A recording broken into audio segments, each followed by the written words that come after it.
400년 전 사자왕국이 칠룡왕국으로 불리기 시작할 시기, 루그니카 왕국에는 3명의 영웅이 탄생했습니다.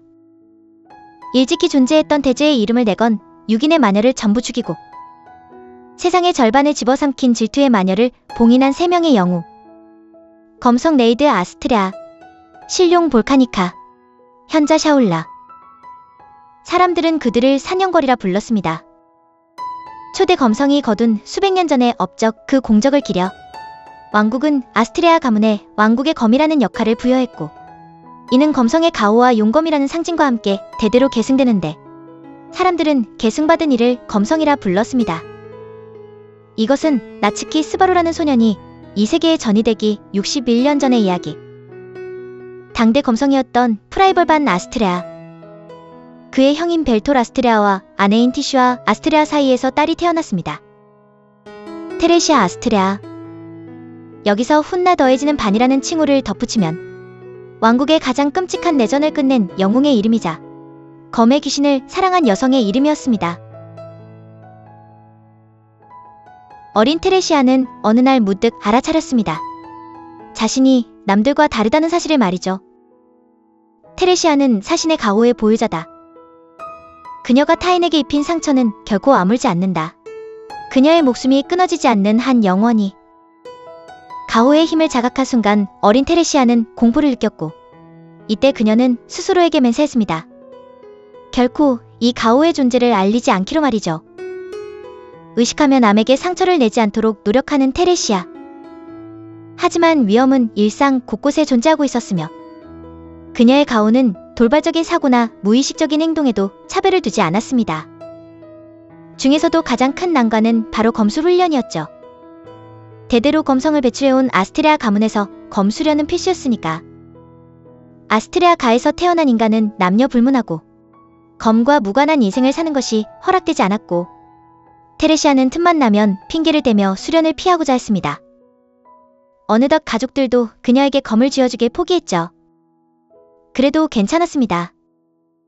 테레시아에겐 2명의 오라버니와 귀여운 남동생 1명이 있었기 때문이었죠. 검성의 숙부로부터 그 자리를 물려받기 위해 검을 놓지 않던 그녀의 형제들. 그렇기에 그녀가 검을 잡지 않아도 괜찮았다. 그랬어야 했다. 12살의 테레시아. 그날은 평소처럼 정원 손질을 하고 있었습니다. 그런 그녀에게 검성의 가호가 깃들었다. 본능적으로 알 수 있었다. 테레시아는 자신이 검성의 가호를 계승했다는 사실을 아무에게도 알리지 않았습니다. 次の牽制はお前だ. 선대 검성이었던 숙부가 말했습니다. 검성의 가호가 다음 계승자로 넘어갈 때 선대 검성은 알 수 있었습니다. 검성의 가호가 누구에게 넘어갔는지, 새로운 검성이 누구인지를 말이죠. 방 밖으로 나가지 않으려 저항하던 테레시아를 밖으로 끌어낸 숙부의 말. 머리와 옷이 엉망진창이 되고 울어서 그런지 눈가가 붉은 그녀에게 도리질치며 계속 저항하던 그녀의 손에 숙부가 검을 쥐어주었습니다. 숙부가 테레시아의 머리를 잡아 앞을 보게 했고, 그곳엔 목검을 쥔 큰오빠 템즈 아스트레아가 서 있었습니다. 큰오빠는 늘 테레시아를 귀여워해줘서 그녀는 큰오빠를 정말 좋아했습니다. 자상하고 사람 좋은 성격의 오라버니를 눈앞에 둔 테레시아는 그렇게 생각한 자신에게 공포를 느꼈습니다. 숙부는 오빠에게 말했습니다. 여동생을 때려 눕히고 자신이 다음 검성의 자질이 있음을 증명해 보이라고. 그럴 수 없다고 그렇게 외친 템즈에게 숙부는 그토록 동경하던 검성에게 모욕을 받은 템즈는 크게 상처 입었고 결심한 듯 검을 고쳐잡았습니다. 그런 오빠를 본 테레시아는 바로 알 수 있었죠. 오빠가 자신이 다치지 않게 목검만 때려 떨구려 하고 있음을. 오라버니의 실력이라면 가능하다. 오라버니라면 분명 이 총극을 끝내줄 것이다. 멀리 튀긴 목검이 정원에 박히고 테레시아가 정신이 들었을 때 그녀의 검이 오빠의 목덜미를 겨누고 있었습니다. 테레시아의 마음은 산산조각나고 말았습니다. 고개를 젓고 오열하다가 목검을 내던지고 머리를 붙잡았다. 테레시아는 자신의 붉은 머리를 쥐어뜯고 짐승같은 소리를 터뜨리며 절규했다. 절규하며 반쯤 미치광이처럼 굴다가 피를 토하도록 억울해하고 후회하다가 테레시아는 검성이 되었다. 테레시아는 알고 있었습니다. 형제들이 검에 얼마나 시간을 투자했는지를 말이죠. 그렇기에 테레시아는 이해할 수 없었습니다. 어째서 그녀의 형제들은 아직도 손에서 검을 놓지 못하고 있는지. 이미 검성은 계승되었는데 이제 검 같은 건 버려도 상관없을 텐데. 이제 자기가 좋아하는 세상을 살면 될 텐데. 그날 테레시아가 검성이 되어 오라버니를 때려눕힌 날부터 한청이 들려오기 시작했습니다. 그날 이후 그녀는 한 번도 검을 만지지 않았고 큰오빠를 피해 다녔습니다.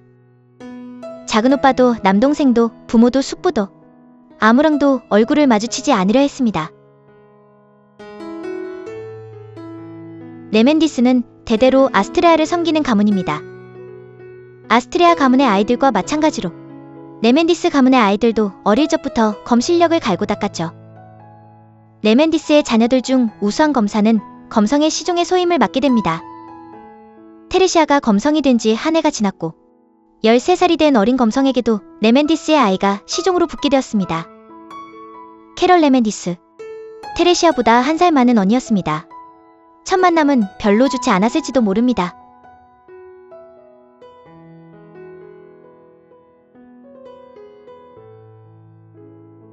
말투는 도발적이었다.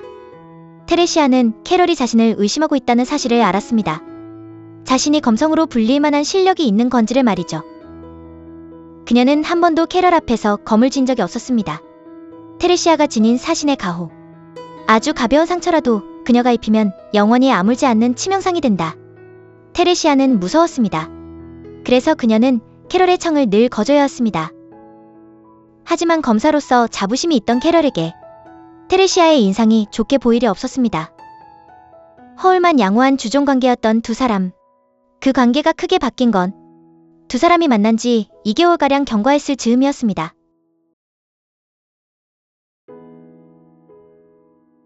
융단 뒤에 대자로 드러놓은 채 의식을 잃은 캐럴.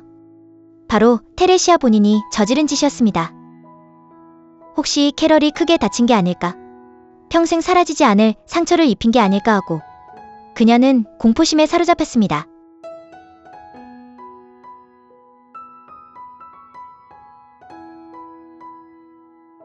눈을 뜬 캐럴은 어안이 벙벙한 듯한 표정을 지었고 테레시아는 얼굴을 가린 채 그저 울었습니다. 먼저 공격한 건 캐럴이었다. 아마 그녀는 자신에게 검성의 자질이 있는지 확인하기 위해서였을 것이다. 만약 없다면 캐럴이 테레시아를 단련시킬 의무가 있으니까. 기척을 알아챘을 때, 정신을 차렸을 때는 이미 반격을 가해 그녀를 기절시킨 후였다. 누가 먼저 공격했는지는 중요한 것이 아니었습니다. 중요한 건 자신 때문에 캐럴이 다칠 뻔했다는 것. 테레시아가 건넨 말에 캐럴은 무언가 느낀 듯 그날부터 캐럴은 다정해졌습니다. 아무에게도 털어놓지 못했던 자신의 속마음. 캐럴은 이를 털어놓을 수 있는 유일한 이해자가 되었습니다. 모두의 공포와 두려움의 대상이었던 질투의 마녀.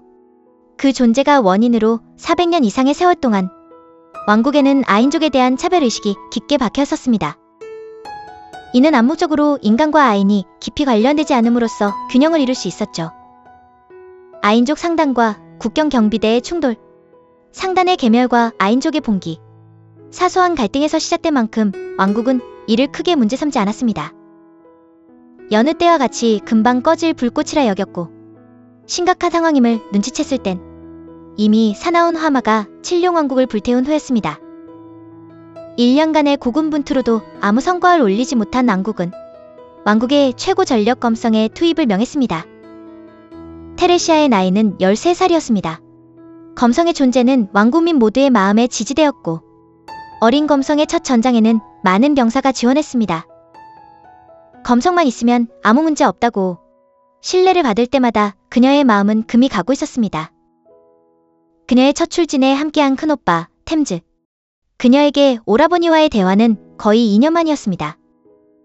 자신을 안아주며 다정하게 머리를 쓰다듬어주는 손길에 테레시아는 캐럴 이후 처음으로 자신의 속마음을 털어놓았습니다.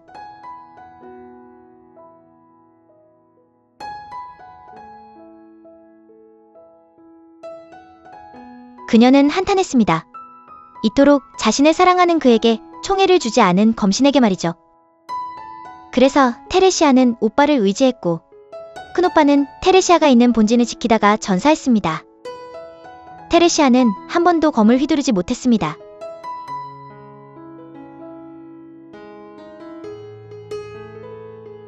테레시아는 캐럴을 품에 안겨 울었고 이후 그녀는 다시는 검에 손을 대지 않았습니다. 테레시아에게 검은 저주였죠. 검성이 검을 휘두르지 못한 첫 출진은 왕국의 대패였습니다. 검성의 불명예스러운 첫 출진. 하지만 그 죄를 추궁받는 일은 없었습니다. 검성은 왕국의 정신적인 지주였고 왕국은 이 사실을 세간에 알리고 싶어 하지 않았기에 진실은 묻히게 되었습니다. 테레시아에게 작은 오빠 카를라는 조금 심술궂은 사람이었습니다. 하지만 화해할 땐 항상 먼저 사과해주곤 했죠.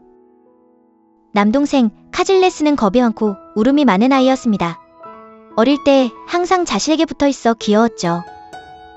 숙부 프라이벌은 자신에게 강제로 검을 들게 했기에 테레시아는 그가 미웠습니다. 모두가 싸우지 못하는 테레시아 대신 전장에 나가서 전사했습니다. 숙부가 죽은 후에도 환청은 계속 들리고 있었죠. 전쟁이 시작되고 5년이 지나 그녀는 19살이 되었습니다. 검성의 지위가 몰락할 것을 두려워한 아스트레아 가의 친족. 그들은 테레시아의 참전을 도모하기 위해 당가에 방문하는 횟수가 늘었습니다. 캐럴은 그들의 말에 얻어맞는 테레시아를 두고 볼 수 없었고 이에 따라 테레시아는 밖에서 때우는 시간이 많아졌습니다. 아무도 찾아오지 않던 비밀스런 장소. 그곳에 뿌렸던 꽃씨의 결실을 보기 위해 발길을 옮긴 그녀는 하마터면 보일 뻔한 눈물을 가리기 위해 여유를 가장하며 뱉은 말. 뒤를 돌아선 테레시아는 넋을 잃고 말았습니다. 길게 길러 뒤로 묶은 젖가색 머리. 단정하지만 도끼 서린 눈매. 날렵하게 단련된 육체. 온몸에서 넘실 때는 사나운 검기. 그 청년은 마치 칼집에서 나온 한 자루의 검처럼 보였다. 흐트러진 심장 고동을 들키고 싶지 않아 얼버무리듯 말했죠. 우호적으로 붙인 말에 청년은 검기를 쏘아댔습니다. 물론 어린 검성에게는 이업이 될 순 없었죠.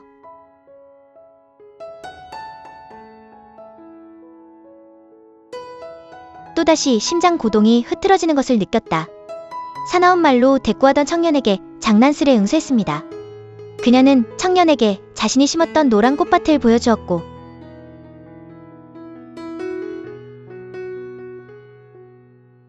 이것이 둘의 첫 만남이었죠.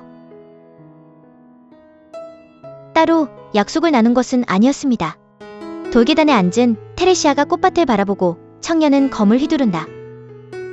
그것이 어느새 일상이 되었고 관심 없는 척하며 그녀는 청년의 검술을 보곤 했죠.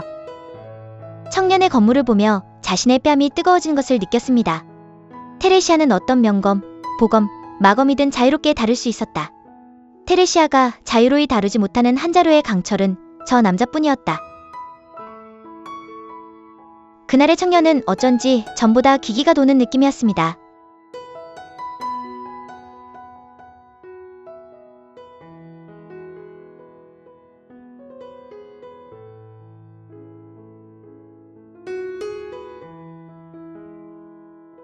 서로 독서를 교환하고 고개를 돌릴 때까지가 둘 사이의 암묵적인 약속. 하지만 그날의 청년은 어쩐지 검에 몰두하지 못하는 것처럼 보였죠.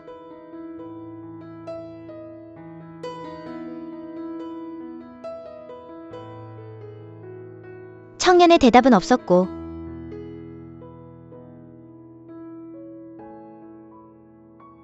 늘 그랬듯 대답은 같았죠. 서로의 이름도 모른 채 3개월의 시간이 흘렀습니다. 고집스레 이름을 밝히지 않던 청년에게 그녀는 크게 마음먹고 말했죠.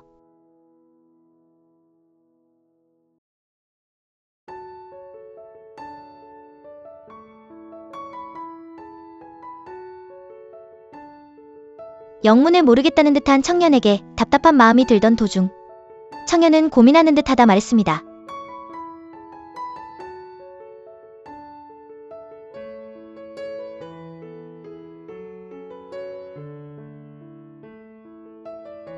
혀를 내밀고 머쓱하게 웃는 테레시아. 그녀의 웃음에 청년 빌헬름의 입끝이 누그러졌습니다. 빌헬름 치고는 드문 순수한 웃음이었죠.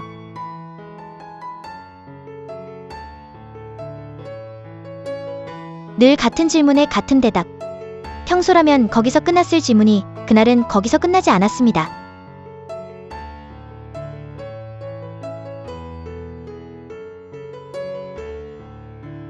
테레시아는 그 대답에 아무런 말도 하지 않았습니다. 이후에도 두 사람의 문답은 암묵적인 약속이 되었습니다. 무슨 대답을 바라고 그 질문을 반복하는 것인지, 다른 대답이 오길 바라는 건지, 그저 단순히 그와 말을 나누고 싶을 뿐인지 테레시아 본인도 알지 못했습니다.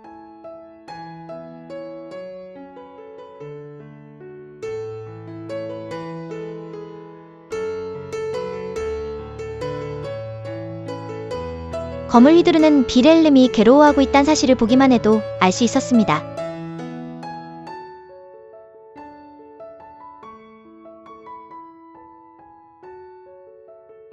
빌헬름이 검을 휘두르는 이유는 그것밖에 없기 때문. 하지만 검을 휘두르는 일의 의미에 대해선 그조차도 알지 못했습니다.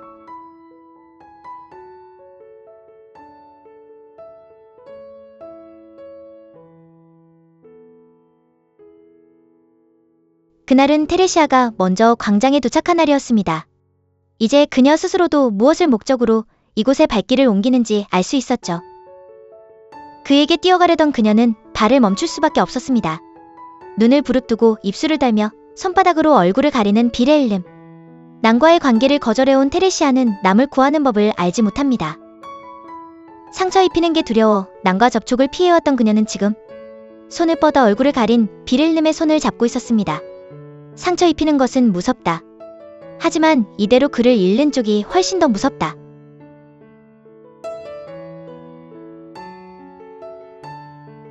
언젠가 답변이 바뀔 날을 두려워했습니다.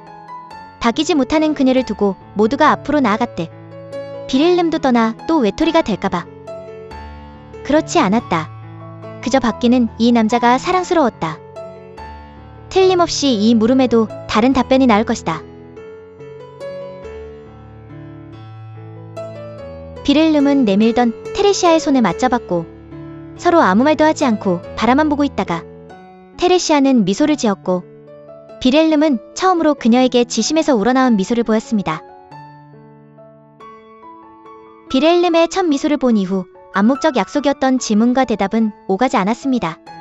그 대신 화제가 바뀌어 웃는 일이 많아졌죠. 빌헬름의 형편없는 화술에 테레시아는 미소 지었고 그가 더욱더 사랑스러워지는 감정을 느꼈다.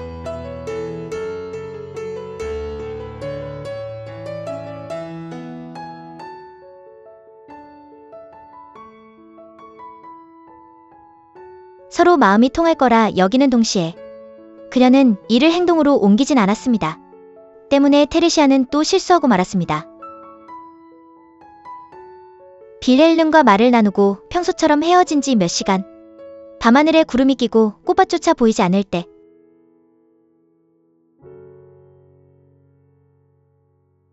하루 동안 2번 빌헬름이 이곳에 온 건 처음이었습니다.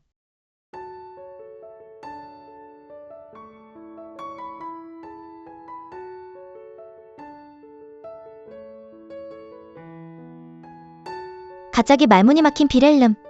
고개를 숙이고 아래를 바라보는 그에게 두 손으로 뺨을 때리며 외치자 어깨에 힘이 풀린 그는 곧장 웃음을 지었습니다. 쓴 웃음이 아닌 진심으로 우러나온 웃음을 말이죠.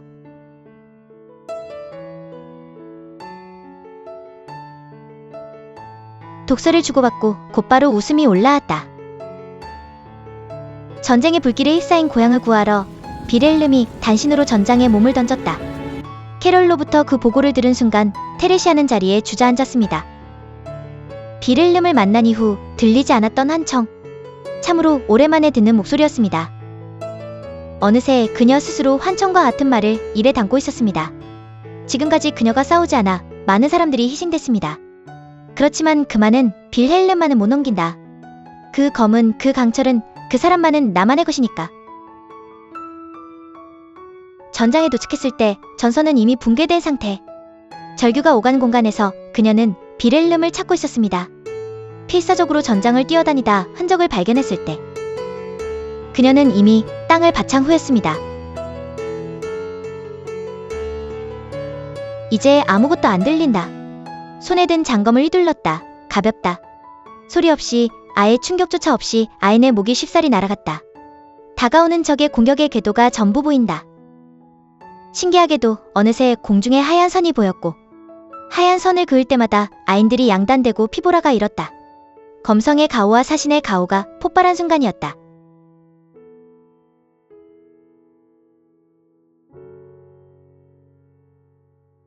그럴 생각은 없었다. 대답은 하지 않았다.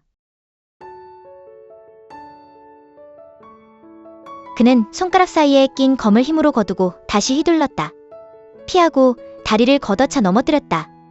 빼앗은 칼자루로 찍어 무릎을 꿇게 만들었다.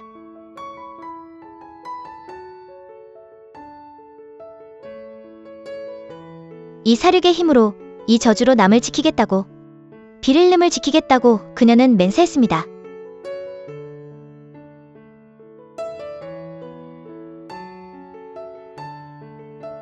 검신의 웃음소리가 테레시아의 두개골에 울려 퍼졌다. 마치 검성을 이기겠다는 무모한 바람을 떠든 재능 없는 검사를 비웃듯. 이후 비렐름은 실종됐습니다. 자취를 감춘 검기를 대신해 왕국에는 검성 테레시아 반 아스트레아의 이름이 대두되고 있었죠.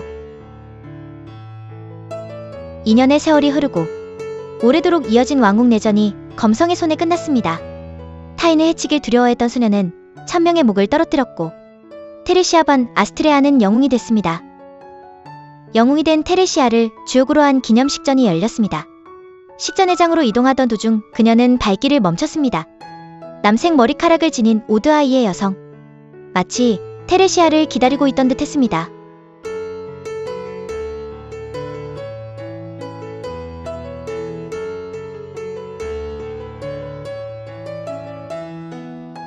익살스런 분위기의 여인이 내민 건 의전용 성검이었죠.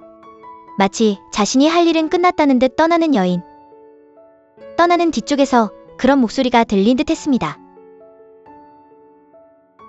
식전은 큰 탈 없이 순조롭게 진행됐습니다. 당대 국왕 지오니스 루그니카가 하사하는 훈장. 훈장을 받은 그녀가 압도적인 검기를 느끼고 뒤를 돌았을 때 그곳에 한 인형이 있었습니다. 머리부터 뒤집어 쓴 진흙투성이 우속. 이런 일은 있을 수 없다고. 결코 깨지 않을 악몽 속 검신이 보여주는 환상에 불과하다고. 테레시아는 자신이 본 것을 믿을 수 없었습니다. 왜냐면 그곳의 검사가 검기가 녹슬고 무딘 칼을 들고 있었기에. 포위하려던 경비병들을 국왕이 제지했습니다. 이제 아무도 검기와의 미래를 방해하지 못한다. 신호는 없었다. 서로 짠 것만 같이 두 사람의 검이 동시에 뽑히며 검극이 시작되었다. 그녀의 시야에 허공의 하얀 선이 보인다. 검신이 사랑하는 딸에게 보여주는 승리로 가는 길이 검귀의 녹슨 검에 모조리 베어나간다. 하얀 선이 끊어지고 눈길이 얽힐 때마다 사랑하게 된다. 눈앞에 있는 검의 귀신을 사랑하게 된다. 몇 번이나 몇 번이나 몇 번이든 검성은 이 검기를 사랑하게 된다. 몇 번, 몇백 번, 몇천 번, 몇만 번, 몇천 번 그녀를 그리며 검을 휘둘러 주었는가. 눈이 촉촉하고 뺨이 붉어지고 하나마다 행복을 곱씹으며 검성은 검을 휘두른다. 관중 모두를 포로로 만든 사랑의 노래. 아무리 멋진 노래소리에도 끝은 오게 되어 있었고 매서운 참격에 강철이 부스러지는 소리가 울려 퍼졌습니다. 부서진 강철은 검기의 것. 소리와 함께 단상에 미끄러진 강철은 검성의 것. 부러진 낡고 무딘 검의 칼날이 테레시아의 목더미 앞에 있었습니다.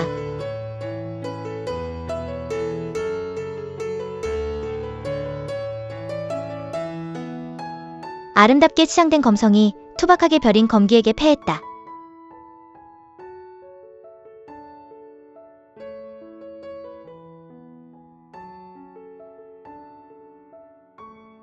남자가 우조의 후드를 벗었고 나타난 것은 무뚝뚝한 얼굴의 청년이었습니다.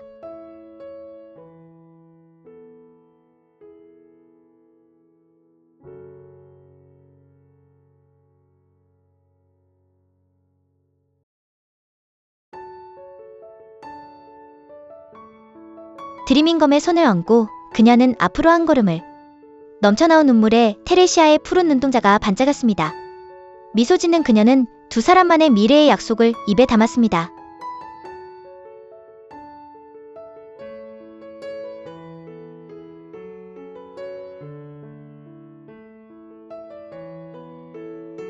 검을 놓은 순간부터 검신의 목소리는 들리지 않았습니다. 빌헬름밖에 안 보인다. 빌헬름밖에 못 느낀다. 빌헬름밖에 없다. 운을 감은 테레시아에게 빌헬름의 입술이 겹친다. 아무 말도 없이 조용히 기다리는 빌헬름에게 웃으며 테레시아가 먼저 말을 건넸습니다.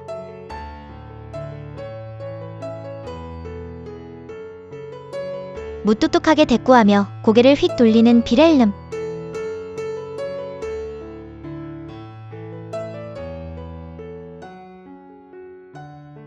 볼을 잔뜩 부풀린 테레시아에게 또다시 얼버무리려다 시선해진 빌헬름은 그녀의 가는 허리를 끌어안고 놀라는 테레시아의 귀에 속삭였습니다.